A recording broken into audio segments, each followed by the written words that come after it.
रायसेन किला भारत के मध्य प्रदेश के रायसेन जिले में स्थित एक शानदार ऐतिहासिक स्मारक है।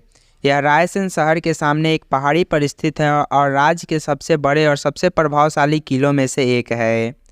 किले का एक लंबा और समृद्ध इतिहास है जो 12वीं शताब्दी ईस्वी का है।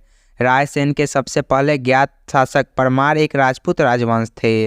बाद में 13वीं शताब्दी ईस्वी में किले पर दिल्ली सल्तनत ने कब्जा कर लिया। 15वीं शताब्दी में रायसेन मालवा सल्तनत के अधीन आ गया। इस अवधि के दौरान किले को और अधिक और मजबूत और विस्तारित किया गया। 16वीं शताब्दी में रायसेन पर मुगल बादशाह शेर शाह सूरी ने कब्जा कर लिया। मुगलों ने किले पर 2 शताब्दियों से अधिक समय तक शासन किया। इस काल में रायसेन एक प्रमुख प्रशासनिक एवं सैन्य केंद्र था। 18वीं शताब्दी में रायसेन पर भोपाल के नवाबों का कब्जा हो गया। नवाबों ने 20वीं शताब्दी की शुरुआत तक किले पर कब्जा किया, जब तक कि यह ब्रिटिश ईस्ट इंडिया कंपनी के नियंत्रण में न आ गया। 1947 में भारत को आज़ादी मिलने के बाद रायसेन किला भारतीय पुरातत्व सर्वेक्षण की देखरेख में आ गया। भारतीय पुरातत्व सर्वेक्षण ने हाल के वर्षों में किले में व्यापक बहाली और संरक्षण कार्य किया है। रायसेन किले से कई कहानियां और पौराणिक कथाएं जुड़ी है। सबसे लोकप्रिय कहानियों में से एक पारस पत्थर की कथा है। ऐसा कहा जाता है कि रायसेन के अंतिम राजपूत शासक राजा पुनर्मल के पास एक पारस पत्थर था जो किसी भी धातु को सोने में बदल सकता था। जब मुगल सम्राट शेर शाह सूरी ने रायसेन पर हमला किया तो राजा पुनर्मल ने पारस पत्थर को मुगलों के हाथों से जाने से बचाने के लिए किले के एक टैंक में फेंक दिया। यह तालाब आज भी पारस पत्थर के नाम से जाना जाता है।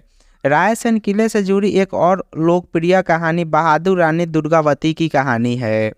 दुर्गावती गढ़ा मंडल के गोंड राजवंश की रानी थी। 1564 में मुगल बादशाह अकबर ने गढ़ा मंडला को जीतने के लिए एक सेना भेजी। रानी दुर्गावती ने मुगलों के खिलाफ बहादुरी से लड़ाई लड़ी, लेकिन अंततः हार गई। कहा जाता है कि मुगलों के हाथों में पड़ने से बचने के लिए उन्होंने आत्महत्या कर ली थी।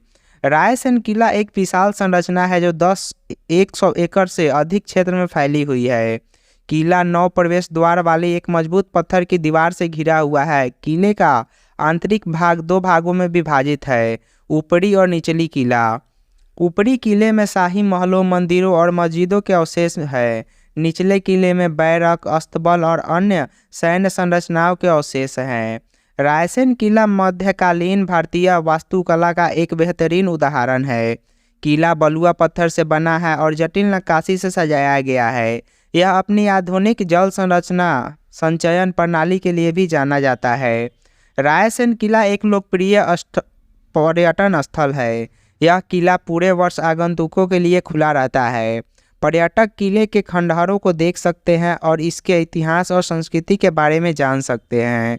किला आसपास के ग्रामीण इलाकों का अद्भुत दृश्य भी प्रस्तुत करता है।